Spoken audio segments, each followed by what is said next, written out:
Okay, so we are continuing our discussion of the principles of Reform Judaism, and this one actually is a very important one because it's the latest one, even though it's 1999, so it's 25 years old. But I think rereading it again today, it beautifully articulates where Reform Judaism is today. So I will do my share screen. And I think I will read. We have a small group. So this is Pittsburg platform, May 1999, which is actually I was in rabbinical school. Yes, then. So I was just getting started. Okay, preamble. On 3 occasions during the last century and a half, the Reform Rabbinate has adopted comprehensive statements to help guide the thought and practice of our movement. In 1885, 15 rabbis issued the Pittsburg Platform, a set of guidelines that defined Reform Judaism for the next 50 years. A revised statement of principles, the Columbus Platform, was adopted by the CCAR in 1937. A third set of rabbinic guidelines, the Centenary Perspective, appeared in 1976 on the occasion of the centenary of the UAHC and Hebrew Union College Jewish Institute of Religion. Today, when so many individuals are striving for religious meaning, moral purpose, and a sense of community, we believe it is our obligation as rabbis once again to state a set of principles that define Reform Judaism in our own time. And I'll just note that they didn't mention in this preamble the discussion that we read last week, which was really a centenary of the Zionist movement more than the centenary of one of these reform statements. Okay, throughout our history, we Jews have remained firmly rooted in Jewish tradition, even as we have learned much from our encounters with other cultures. The great contribution of Reform Judaism is that it has enabled the Jewish people to introduce innovation while preserving tradition, to embrace diversity while asserting commonality, to affirm beliefs without rejecting those who doubt, and to bring faith to sacred texts without sacrificing critical scholarship. So I would say, my reaction is two important things there is affirming beliefs without rejecting those who doubt. That certainly is a characteristic of Reform Judaism and not necessarily a characteristic of, I would say, various forms of orthodoxy. And to bring faith to sacred text without sacrificing critical scholarship. And this actually, I would say is a very important element in Reform Judaism, and that is to continue to treat sacred texts as sacred without ignoring critical scholarship. And, I would say the classic critical scholarship on Torah would be the documentary hypothesis that would say, different authors, have at least put pen to paper with different sections of the Torah. That's again something that you would not see in the more traditional forms of Judaism. This statement of principles affirms the central tenets of Judaism, God, Torah, and Israel, even as it acknowledges the diversity of Reformed Jewish beliefs and practices. It also invites all Reformed Jews to engage in a dialogue with the sources of our tradition, responding out of our knowledge, our experience, and our faith. Thus, we hope to transform our lives through Kedusha, through holiness. And I think, Alan, you'll remember, I don't know if anyone else remembers this process, but it was over several years that these things were drafted. And while I was not yet a member of the CCAR, so I didn't go to CCAR conferences discussing this, but I remember vividly, Rabbi Richard Levy of blessed memory, traveling around to different congregations with drafts of this material, and instituting discussions of Jews in various congregations as we discuss the material. Everything I should add, and oh, sorry. Hold on a second. Go ahead, Alan, and then Erwin. Your statement about the method of the principles of how Reform Judaism actually evolves is I wanted to add because maybe I even thought, but some people from time to time, most of us talk to people who define Reform Judaism as Judaism light or Yes. doing anything less. But if you realize this background that a lot of thought goes into the things that modernize it, which makes it look shorter or less, nothing wrong with that. But the quality of what you get reflects these points that Rabbi is making about being tied to tradition and to Torah. Yeah, there's a tendency, probably the most insulting thing you can say to a Reform rabbi is that I'm very Reform, Yeah. meaning I don't really participate in most, ritual and observance. Erwin, you were going to say something. Yes, I would like to ask you if you can a little bit elaborate over the last sentence, because what I learned, what Hashem or God says, that He is holy, so we are holy. So what is this last sentence really? So, thus we mean? hope to transform our lives through Kedusha. So, what I But would say, if we are holy already, why we have to transform ourselves? God is saying, "You shall be holy." That's a command. For I, Yes, Adonai, am holy. So yes. you don't have to be commanded to do something that you're already doing. I don't have to command you, Erwin, to breathe. So the implicit in that command is that we are not naturally holy. We are being commanded to be holy in imitation of God. I think it's actually a very important point. People aren't naturally holy. You have to work at it, and being holy, as we'll see in this discussion, involves basically living by the mitzvot, ritual and ethical. So I think it's actually a very important point. And of course, what the Reform movement is saying is that the role of the Reform movement is to transform our lives through this process of holiness, rather than just saying, "Well, I'm Reform. It means I'm going to have a Passover Seder. I'm going to have potato pancakes and light candles on Hanukkah, and my kid is going to be forced to be bar bat mitzvah," and that's pretty much it. Reform at least aims to be much deeper than that. So it's a very important question. So, and again, we often, and I don't know if the emphasis, at least in my training, on the essence of Judaism being God, Torah, and Israel begins with this document, or if it picks up on it's clear that this document divides the discussion into those three characteristics: God, Torah, and Israel. Those three things have been around a lot longer than the 1995 platform.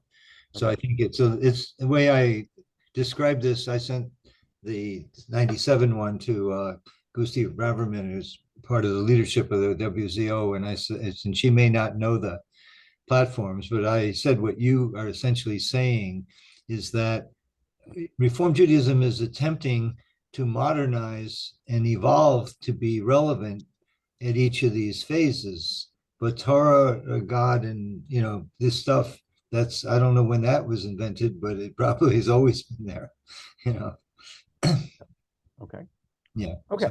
So God, we affirm the reality and the oneness of God, even as we may differ in our understanding of the divine presence. So that's a very powerful statement. I would say, I certainly run into many Jews who say, "I'm agnostic," or "I'm not sure I believe in God at all." It's important to state that Judaism affirms the reality and the oneness of God, even though we may have different understandings of what we mean by God. Well, but many Jews don't believe in Ein Sof, that God is everywhere. So this sentence says that maybe you differ of understanding. You don't have to believe that God is everywhere. You still okay. Right, right. It basically is saying Judaism, a Reform Judaism is not going to prescribe a particular understanding of the nature of God, but it affirms the existence of God. And you'll see it affirms the existence of covenant. So what that would say is certainly humanistic Judaism, which is treating Judaism as a culture, but without the idea of God, is outside the bounds of Reform Judaism. And I would say that, well, it'd be an interesting discussion of whether Reconstructionist Judaism, and at least in its original form, which doesn't accept the idea of a personal God, would be within the bounds of Reform Judaism. I'm not sure. And one of the interesting things about hold on, let me finish the sentence. About Reconstructionist Judaism is they are always reconstructing themselves, and they keep changing their perspective. That's why the title is just that now. They Yeah. changed So- it, reconstructing. Yeah. So it's okay that you don't believe or you believe different way of God's presence. You don't have to pray. You don't have to do any of the traditions, but you are still okay. Okay. I don't know what in the world you mean by still okay. What I would say is, hold on. Let me finish. If you are born of a Jewish mother, you are Jewish. No, I know that. I know that. But So what this document is describing is, what does Reform Judaism teach about Judaism? And you'll see we're going to get to prayer. We haven't gotten there yet. Okay. So we affirm that the Jewish people is bound to God by an eternal brit, a covenant, as reflected in our varied understandings of creation, revelation, and redemption. Again, a very powerful statement that we are in covenant with God. We affirm that every human being is created b'tselem Elohim, in the image of God, and therefore every human life is sacred. We regard with reverence all of God's creation and recognize our human responsibility for its preservation and protection. We encounter God's presence in moments of awe and wonder, in acts of justice and compassion, in loving relationships, and in the experiences of everyday life. Again, very broad statement. We respond to God daily through public and private prayer, through study, and through our performance of other mitzvot, sacred obligations. Ben Adam leMakom, these are, Ben Adam leMakom means between humanity, and Makom is actually an interesting name for God. It literally means the place. So that would be sort of a way of translating Makom would be the all-present one. And Ben Adam leChavero, which means between a person and his fellow. So this is actually talking about, it's not saying what I often say, that the focus is strictly on ethical between men and other men, I would say animals and the environment, but it's affirming the importance of your relationship with God and mitzvot, like keeping kosher and so on, that are really between you and God. And here you see, Richard Levy's influence is very clear in this document. He was much more of a traditionalist than many other leaders in the Reform movement. We strive for a faith that fortifies us through the vicissitudes of our lives, illness and healing, transgression and repentance, bereavement and consolation, despair and hope. We continue to have faith that in spite of the unspeakable evils committed against our people and the sufferings endured by others, the partnership of God and humanity will ultimately prevail. So it is, I would say, it is a clearly optimistic perspective about the meaning of life, and underlines the idea of hope. And as you probably know, the Hebrew word for hope is tikvah, and the national anthem of Israel is hatikvah, the hope. We trust in our tradition's promise that although God created us as finite beings, the spirit within us is eternal. So this is underlying the idea that there is something eternal about humans. And, others would call this the survival of the soul, whether the soul survives through reincarnation or resurrection. We can talk about the specifics, but it clearly is rejecting the notion that when you die, that's it. There's nothing left of you than your physical body. In all these ways and more, God gives meaning and purpose to our lives, which I also think is a very powerful statement, because without the concept of God, I talk about this all the time, then we are just a biological accident, and with no more meaning than any other biological accident. But God and mission to serve God gives meaning to life. So, okay. Go ahead. Yeah. No, I just wonder that, with no offense to anybody in our group or other groups, that they come and study Torah and they don't believe in God. Yes. How does that go? I never understood that, but maybe you can shed Well, light on that. Yeah. So my guess is you understand it, but you're rejecting that as authentic Judaism. And what I would say is, Reform Judaism teaches that belief in God is part of Reform Judaism. So you can legitimately say, I am a Jew, I am a Reformed Jew, and I don't believe in God. You don't automatically get kicked out of the club. the club, the synagogue. And interestingly, I'm not even sure you would be kicked out of the seminary, which is actually an even more interesting question. I don't ever remember anybody asking me whether I believe in God before I became a rabbi.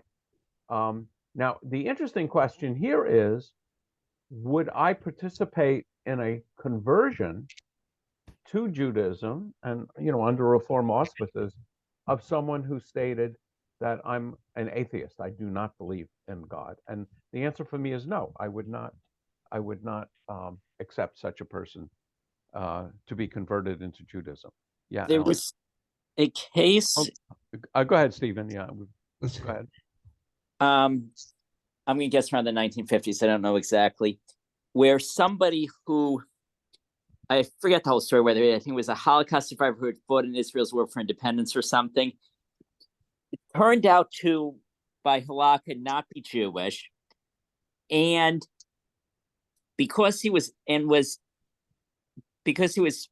atheist, was not willing to go through conversion, because he was sort of a hero who they really wanted as a citizen. People were sort of willing to bend the rules a little bit, but they couldn't find a way under the law to make him a citizen if he refused to convert. And he refused to convert because it would mean acknowledging God, which he didn't want to do. And so he ended up sort of being allowed to live in Israel, but having to be a non-citizen, permanent resident. It was very...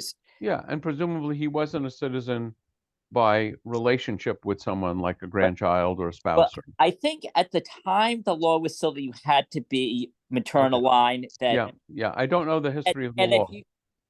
And that he had a Jewish grandparent on some other branch, either a grandfather or maternal or a paternal grandparent.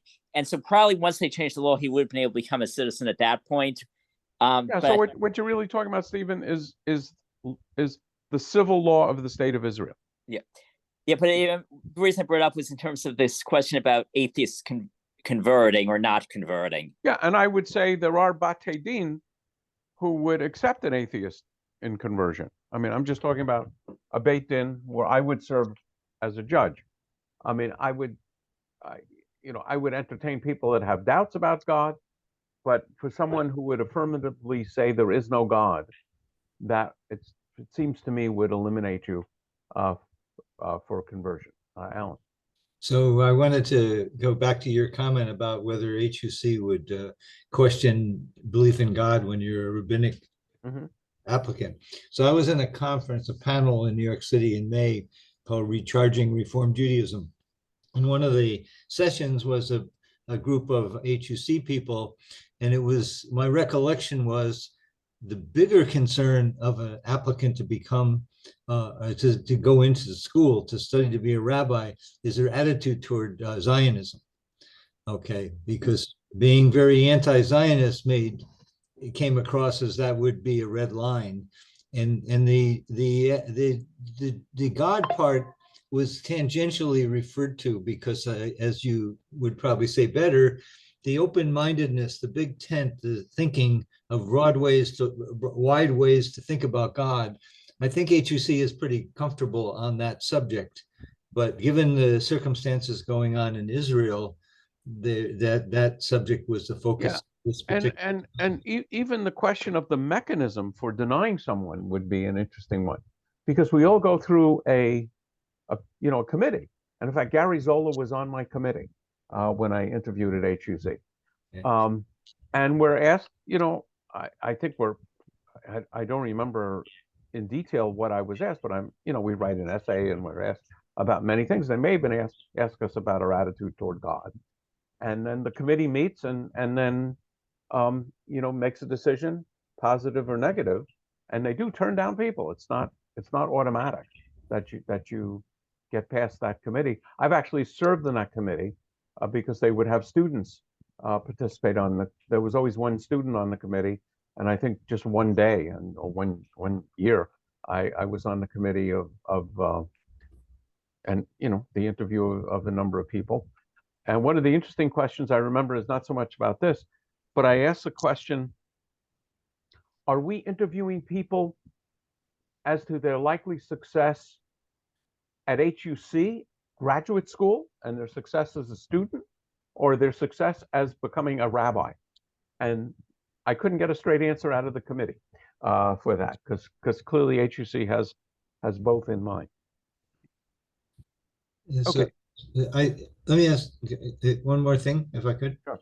This supports the evolution of how the reform movement thinks of things, and there isn't a new platform been around now for 25 years, I guess. Yes. Right? Yes.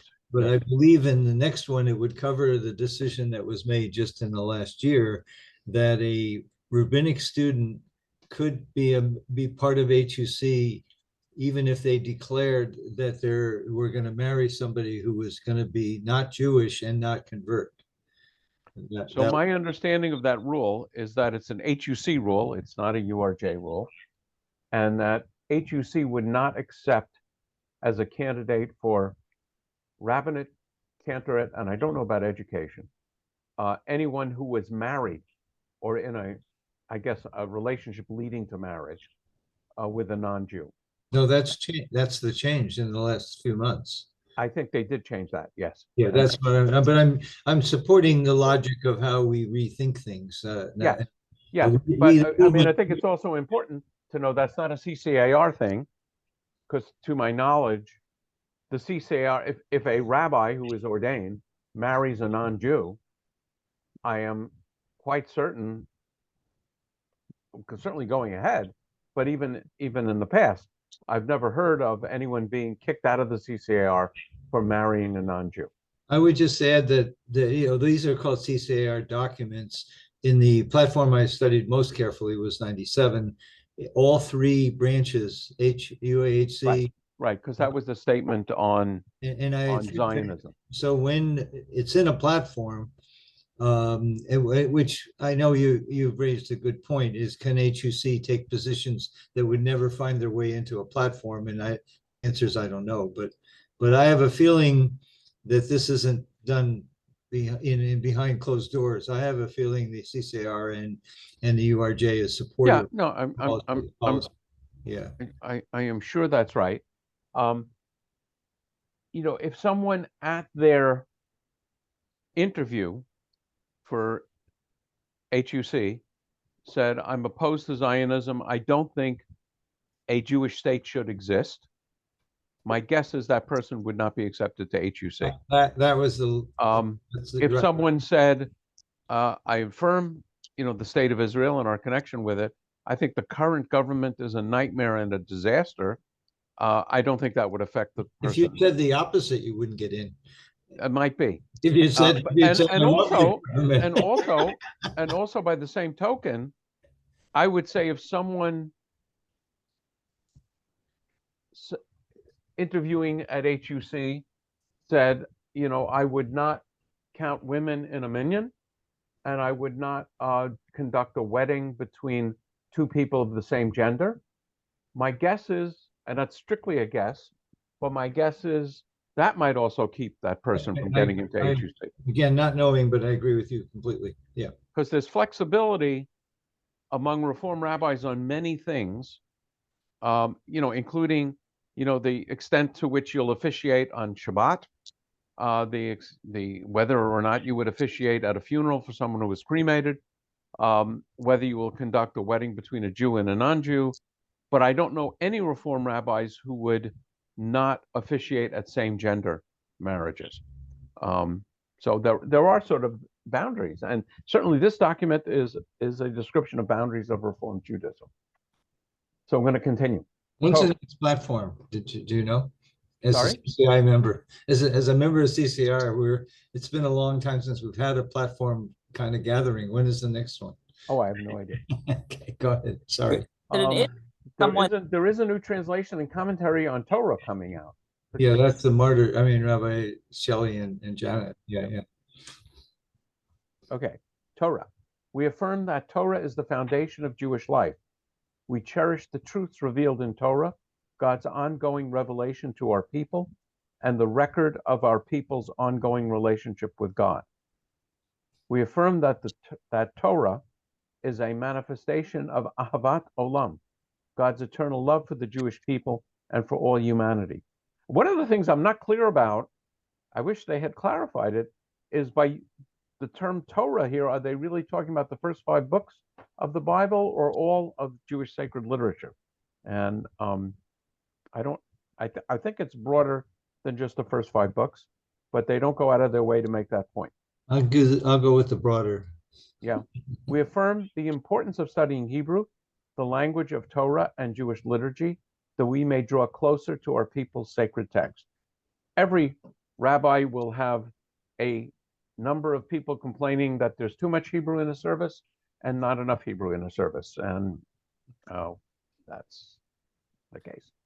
We are called by Torah to lifelong study in the home, in the synagogue, and in every place where Jews gather to learn and to teach. Through Torah study, we are called to mitzvot, the means by which we make our lives holy. We are committed to the ongoing study of the whole array of mitzvot and to the fulfillment of those that address us as individuals and community. Some of these mitzvot, sacred obligations, have long been observed by Reform Jews. Others, both ancient and modern, demand renewed attention as a result of the unique context of our own times. There's a couple of things I would just point out here.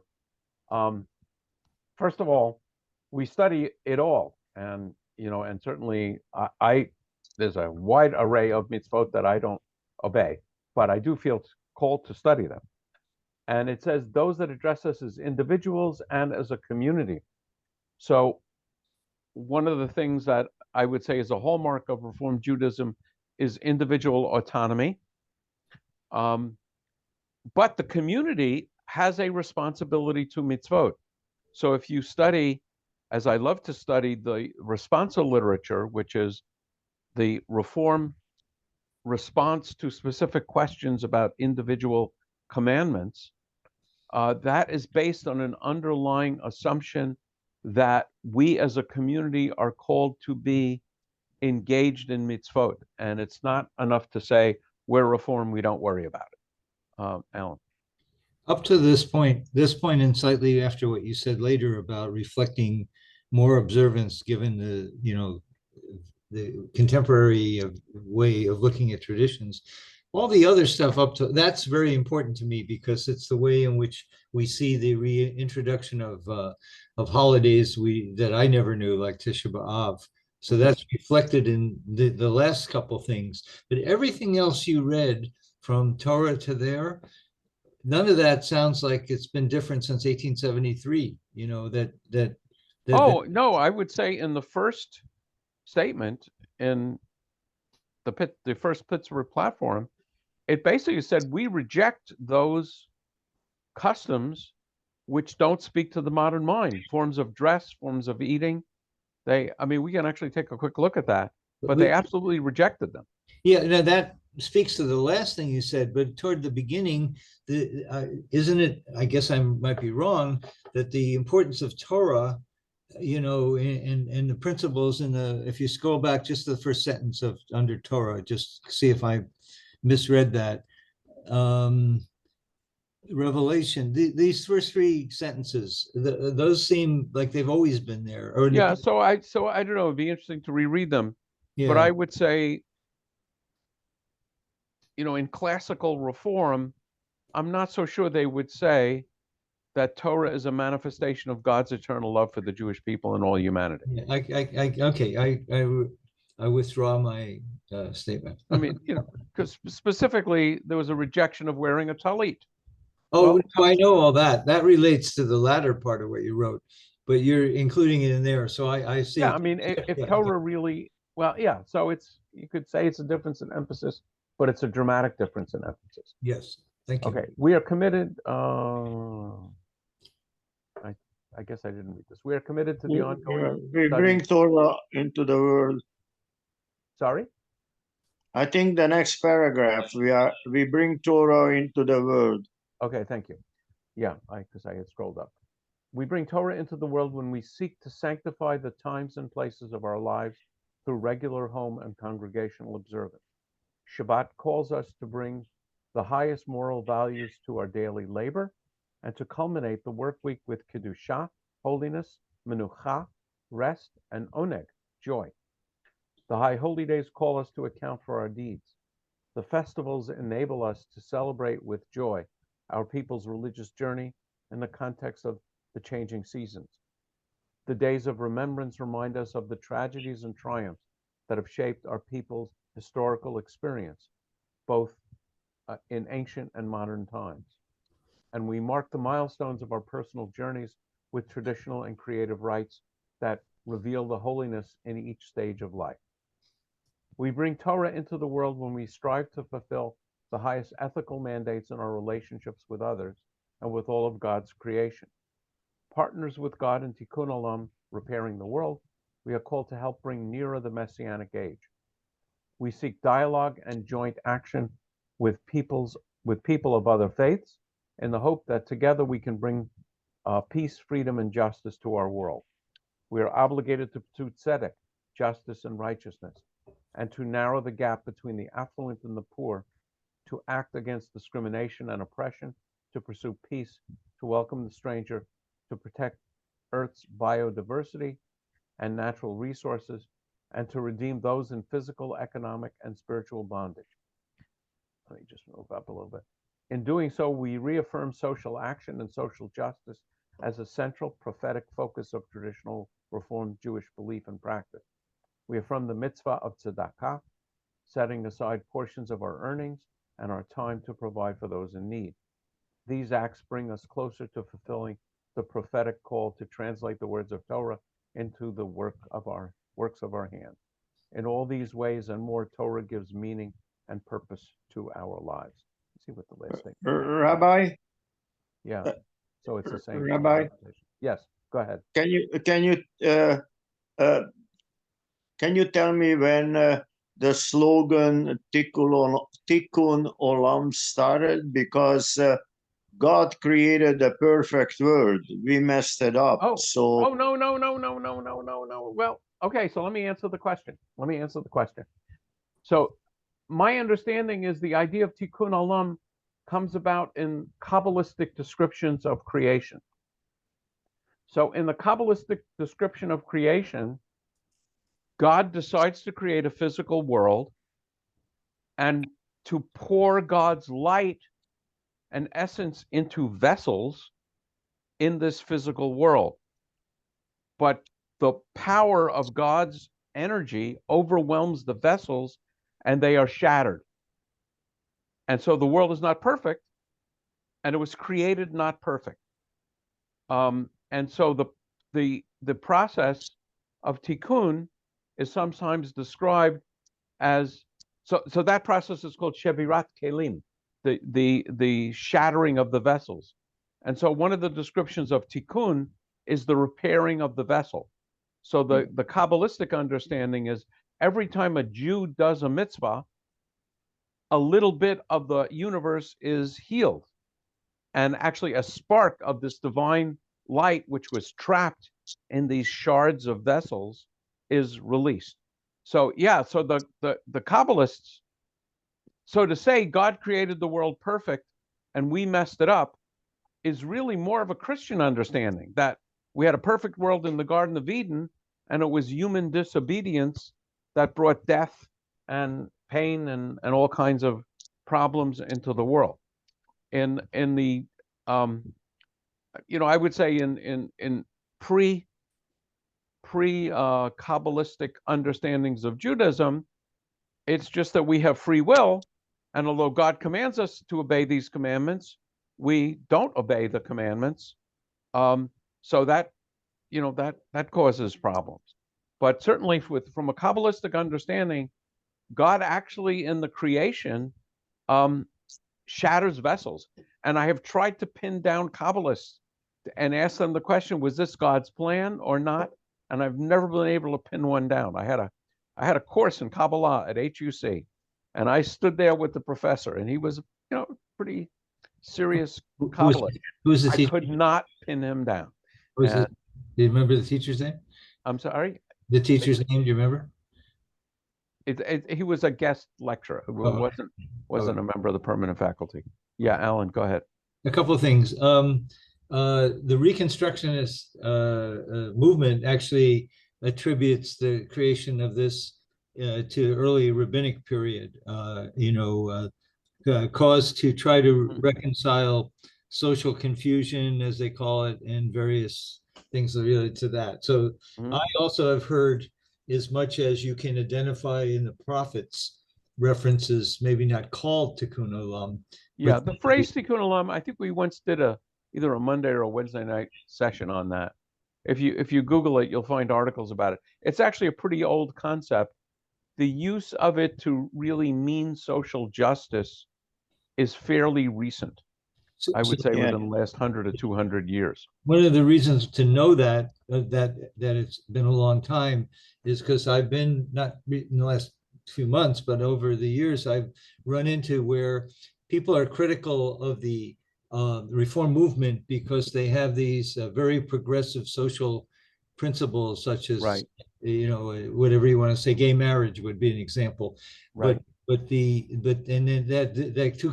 what they would say is that reform movement invented this in a disparaging way, Tikkun Olam, but we're now going over the fact that that's obviously not true.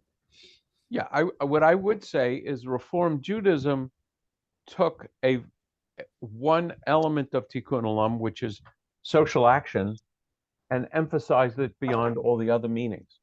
So I would say, in a Kabbalistic point of view, when a Jew, is trapped on the streets of Tel Aviv and asked to put on tefillin, from a Kabbalistic point of view, that's part of Tikkun Olam. A Jew fulfilling the mitzvah of putting on tefillin is repairing the universe. And I would say Reform Judaism would mean more social. Well, I wouldn't I wouldn't disparage that. But I would say in Reform Judaism we focus on a more narrow understanding of Tikkun Olam, of making the world a better place, and then we expand the ideas of making the world a better place.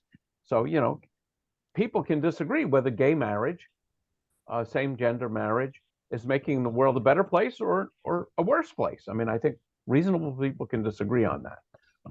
I would say in the Reform movement we don't disagree on that. I was approached just today to do a wedding between two men. And actually the first couple I ever joined under a couple were two men after my ordination. And at that time, of course, it wasn't a marriage. It was just a ceremony. Okay, Israel. We are Israel, a people aspiring to holiness, singled out through our ancient covenant and our unique history among the nations, to be witnesses to God's presence. We are linked by that covenant and that history to all Jews in every age and place. So here they're clearly using the word Israel not to mean that 76-year-old nation in the Middle East, but the people Israel. We are committed to the mitzvah of Ahavat Yisrael, love for the Jewish people. So it's not love for the state of Israel, it's love for the Jewish people. And Klal Yisrael, the entire community of Israel. Recognizing that Klal Yisrael, Averim Zeh Bazeh, Jews are responsible for one another. We reach out to Jews across ideological and geographical boundaries. We embrace religious and cultural pluralism as an expression of the vitality of Jewish communal life in Israel and the diaspora. We pledge to fulfill Reform Judaism's historic commitment to the complete equality of women and men in Jewish life. So I would say again that this is, I can't imagine a rabbi succeeding at HUC who would say, I'm not going to count women in a minyan. I don't think women should put on tefillin.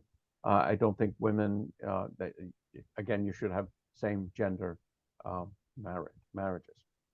We are an inclusive community, opening doors to Jewish life, to people of all ages, to varied kinds of families, to all, regardless of their sexual orientation, to gerim, those who have converted to Judaism, and to all individuals and families, including the intermarried, who strive to create a Jewish home. And I would say that is certainly radically different in Reform Judaism than any form of Orthodoxy. And yeah, I would say it's mixed in the conservative world, the reaching out to the intermarried. We believe that we must not only open doors for those ready to enter our faith, but to actively encourage those who are seeking a spiritual home to find it in Judaism. That also is a change from tradition, where you were required as a rabbi to discourage someone 3 times before welcoming them to study in Judaism. And I always point out that through much of Jewish history, conversion to Judaism was a capital offense, and that both the rabbi and the person converting could be put to death under the laws of the nations in which they lived.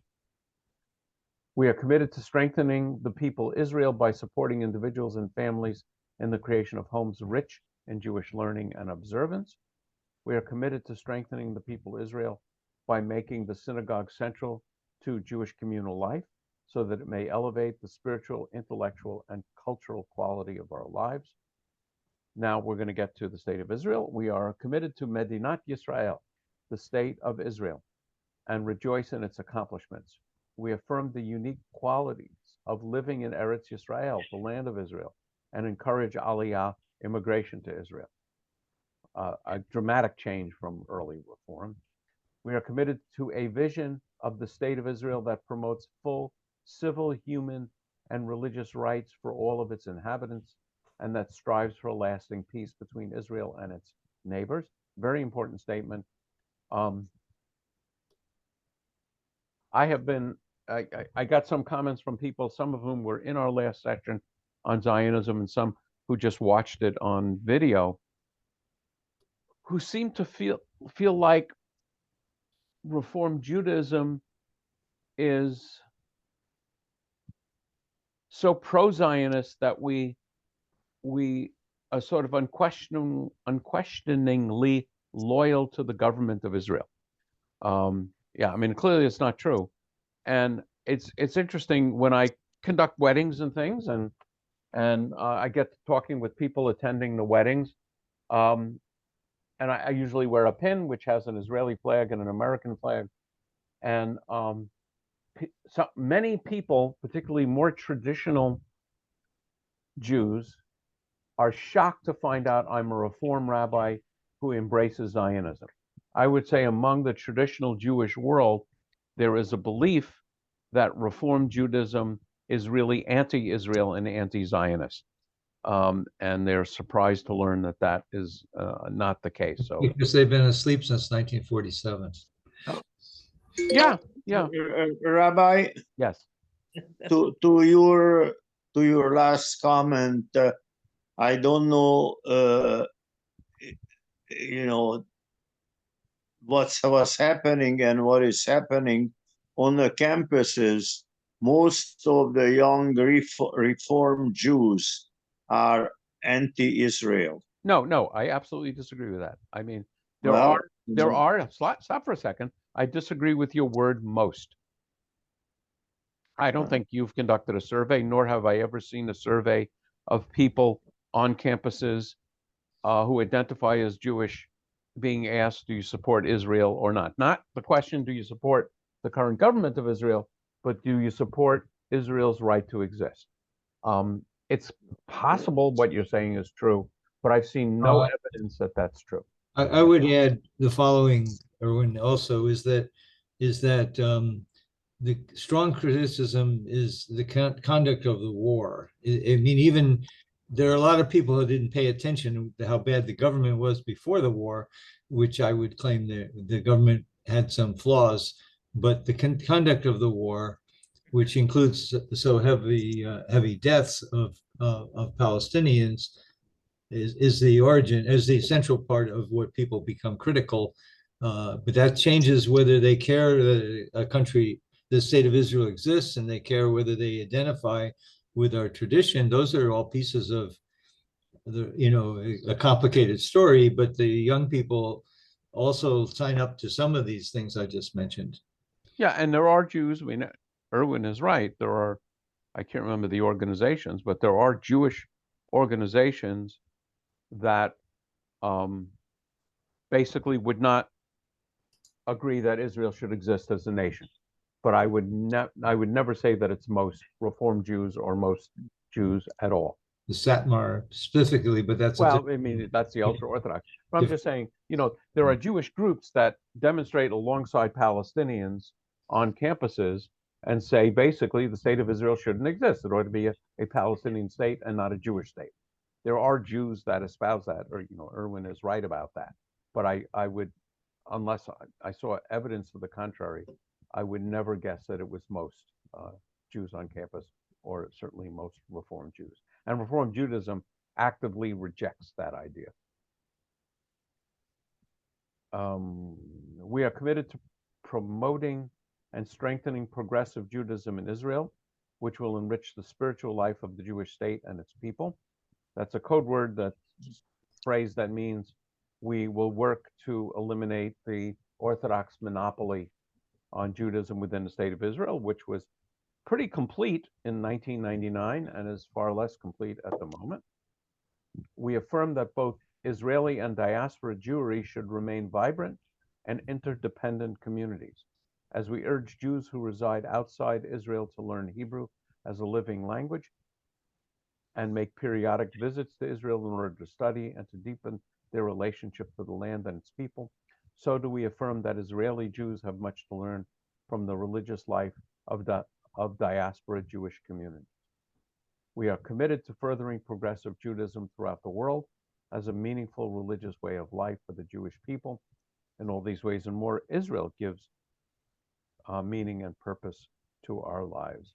And this is actually from, I think it's from Morning Liturgy, Baruch Shamar V'Haya Olam. Praise be the one through whose word all things came to be.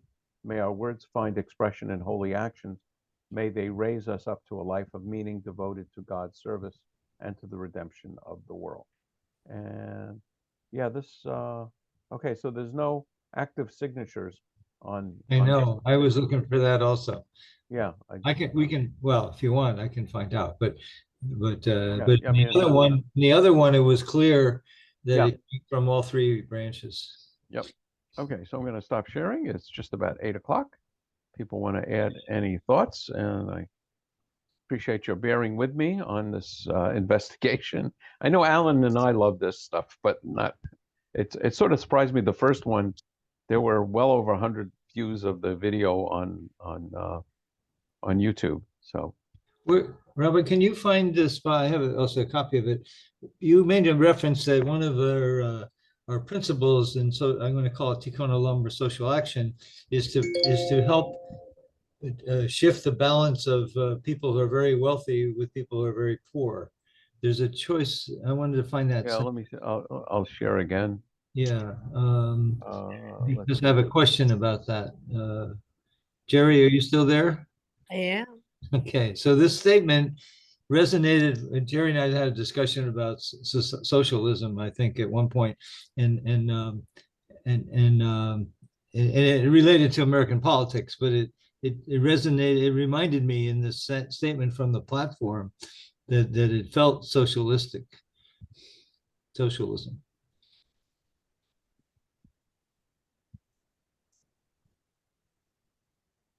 Yeah, it says to narrow the gap between the affluent and poor. How do you do that? Build a middle class. Well, how do you do it isn't the subject of the platform. How you do it is through taxation and through, regulation of monopolies. Maybe some education to help the disadvantaged learn to be a little more self-sufficient. Well, I would say, the comment reminds me of Maimonides' hierarchy of mitzvot, of tzedakah, where the highest form of tzedakah is enabling one to be self-sufficient. Basically, is giving a person a job rather than giving them, food or money or whatever. So, Okay. yeah, I mean, there's a movement. It's not a reform movement called ORT. I don't know if it used to be a very big Organization for rehabilitation and training. Yes. Yeah, and I don't know if it was a woman's thing. I remember my late wife was very wrapped up in it. Yes. And one of the companies that I worked for in Israel actually had an ORT training center attached to the company. So they were, specifically receiving funds from ORT to help people who are not trained for skilled work. This was manufacturing work to become trained in manufacturing work. Right. Of course, the kibbutz is a form of socialism too, right? Yeah, I don't think there's any, I don't know, maybe it's just our community that socialism is a dirty word. It hasn't worked out all that well in the world, particularly when it became communism. And to my knowledge, I don't know many other places other than kibbutz where socialism actually medicine in thrived. Israel and certain Canadian, Scandinavian, some of the European countries, they conduct business a lot more social. I guess it's sort of relative. Yeah, that's right. That's right. Most of Europe is socialist by American standards. Yes. Sure. Well said. Absolutely. Yeah, and the basic idea where you have very heavy taxation, particularly among wealthy people where the tax rates, when you get above in very high income, they're up in, in the US, heck, when I started in the tax shelter business, one of the things that drove tax shelters was very high tax rates. So they used to be, I think, in the 70s and 80%. And I think in Europe, tax rates are very high, but on the other hand, there's, universal health care, and college education is very inexpensive. It's actually tough to get into colleges, but once you're there, it's not very expensive. I mean, there's, in systems I know about in France, where Sonia has relatives, there are tests you take, like I think late in high school life, and whether or not you get into a college and which college you get into is very much dictated by how well you do on those tests. And Rabbi, I can only say about the communist country because I finished my matriculation and 1-year university in Hungary. Mhm. When I finished, you go in front of a board whose teachers knew you for the past 8 years, and they tell you what type of university or trade school you go into. Right. You don't have you don't have a choice. If you want to be a violinist and you have a aptitude to be a plumber, you're not going to be a violinist. And so that has, you know, and also when you finish university, for instance, medical school, they tell you that for the first 4 years, you go to a little city where there's only 200 or 300 people, and then you can choose and come out and go wherever you want to go. Yeah, I mean, basically you have rules of economics, and if you Yeah. know if you have the benefit of very low cost education, you're going to accept some of the downside of that, which is to say, if you don't have a great aptitude to be a doctor, you know, in this country, you can buy your way into a medical school. Maybe the medical school will be in Mexico or in the Caribbean or someplace. That's capitalism. Money talks in more socialist world. I think that this is a Government big. decides what you're going to. Hold on, finish it. Finish, Erwin. Go ahead. But this is a major problem because for many, many years, if you wanted to be a rapper at Ralph's, they ask you if you have a college degree or you most of the places you don't need a college degree to be a good employee or a successful. Yeah, I mean that's kind of supply and demand on jobs. But my guess is that if you're going to be a bag boy at Ralph's, no one is demanding that you have a college. Maybe not, you know, but I know that, for example, there is an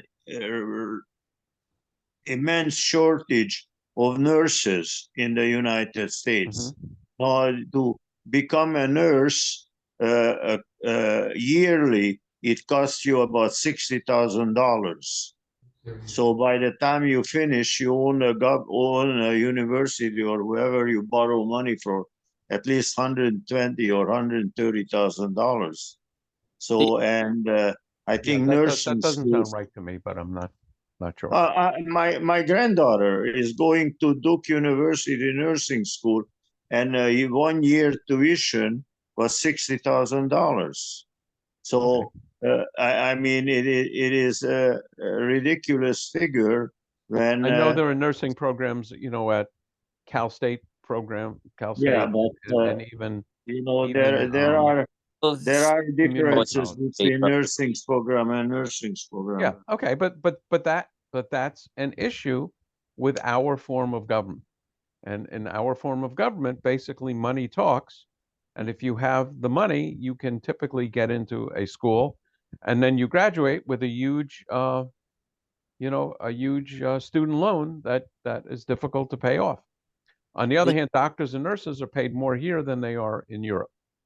Alan, yeah. Nurses are not all paid very much, and actually part of the problem is that when you pay nursing agencies, most of the money does not go to the nurse. So you've got the double whammy of healthcare being very expensive because the nursing agency charges you or your insurance company a lot of money, and that there aren't enough people going to nursing because the nurses themselves don't get paid very well because most of the money is going to the agency and not to the actual. So that is part of a larger critique of our medical system here, which is very different than the medical system around the world. But it's also reflected in the fact that our taxes are much lower. Alan. Well, I think Jerry had something, and then I wanted to finish. Sorry, I missed it. It's gone. Okay. So what I wanted to say is, I'm the one who triggered this part of the discussion because I saw sort of a support for socialism in the Reform Movement platform, and so I don't feel that in any negative way, but when the wording in that conveyed a sense of socialism that could be interpreted in a negative way, that's why I brought the subject, and we went in 3 or 4 directions, which is interesting, but I wanted the original point had to do with the platform. That's all. I would say Judaism broadly and Reform Judaism very explicitly pursues the the mitzvot, the value of social justice. And I've given talks about this, that the most often mentioned commandment in the Torah, and it's 36 times, is protecting the powerless in society. So that's a Jewish value. Now, and I would even call it a socialist Jewish value. Now, there are many people who don't like that particular value, and for them, this is a negative thing, and there are others who really like it. So, So, Rabbi, if there is a social justice amongst the members of the Reform movement, the Reform Shul, why is that according to the statistics, approximately they're losing 14% membership a year? I've never heard that statistic. I would say Look it up. religion generally in the United States is on the downtrend. And the Reform movement is by far the largest movement, but it's not necessarily the fastest growing movement. I would say Orthodoxy is growing faster. But I don't even know how to respond to that. Just there are values I believe in which aren't necessarily popular. Without even making a judgment, half the country, I'll just say, in terms of the people that support Kamala Harris think the people that support Trump are nuts. The people that are even evil. The people that support Trump think the people that support Harris are evil. And I would say we're split right down the middle. So these are, they can't both be right. But half the country believes Yes, they one way, and can. half the country. They can be right. Sorry? Wrong. I want to You're comment to Hold on, Erwin, yeah, but Maybe hold on. it Jerry, both- go ahead. Jerry, Well, go ahead. They No. could both be right about the other group being nuts if everybody in both groups is nuts. that's right. That's right. They both can My, be. my difficulty is that when I go to temple, either Reform or the Reform temples, doesn't matter which one, most of the membership are 60 and over. So why can't we reach out to young people and attract them? So I would say a major focus of the Reform movement is just that, is reaching out to younger people. How successful it is remains to be seen. But it's a problem. Younger people are much more focused on the secular aspects of their life and not on eternal issues. Alan? So to your point, Erwin, tying to something you said about believing in God, there is a changing, there are ways that people become connected to their religion, Christian as well as Jews or Muslims. And so what we see in the reduction across the board of all religions in the US is that people have figured out a way to relate to the things that are important to them. And they can do that in social, where the Reform movement has a big door to invite engaging with the religion, but not focusing on God. One of the many things that people do is that the society has been very open to lots of ways people could be involved in different things, and religious Christian and Jewish is just one of those, which has led to a reduction in popularity and becoming members of churches and temples, if I'm saying that right. Yeah, and I also think generally, and it's far more pronounced in Europe, that people are just not connecting with religion. Oh, the other part I add has to do with doing what your parents used to do. So one of the things I believe is from my parents and back, you tended to follow certain religious practices more so than they would today, because this flexibility that you could do all kinds of things in the last generation influences these decisions to do things different than your parents did.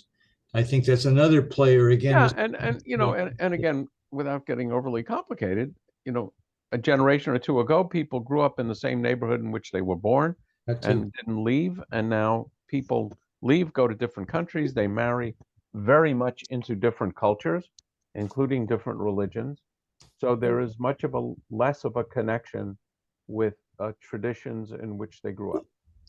Yeah, I am ashamed to say that all my grandchildren were bar and bat mitzvahs, and when they went to college, none of them are associated with any type Well, of. if it makes you feel better, I was bar mitzvah and didn't go into a synagogue again until I was 35. Yeah, so when the door isn't closed, Right. we I mean, Jerry, and then I want to wrap up. I just want to say thank you because I've got to go and take some drugs. So, Okay. Okay. Well, I could have we stopped gave the you recording a before headache, that, but Jerry. Enjoy your drugs. yeah, No, my presume that they arthritis are is- appropriately I hope you prescribed. sleep well, Jerry.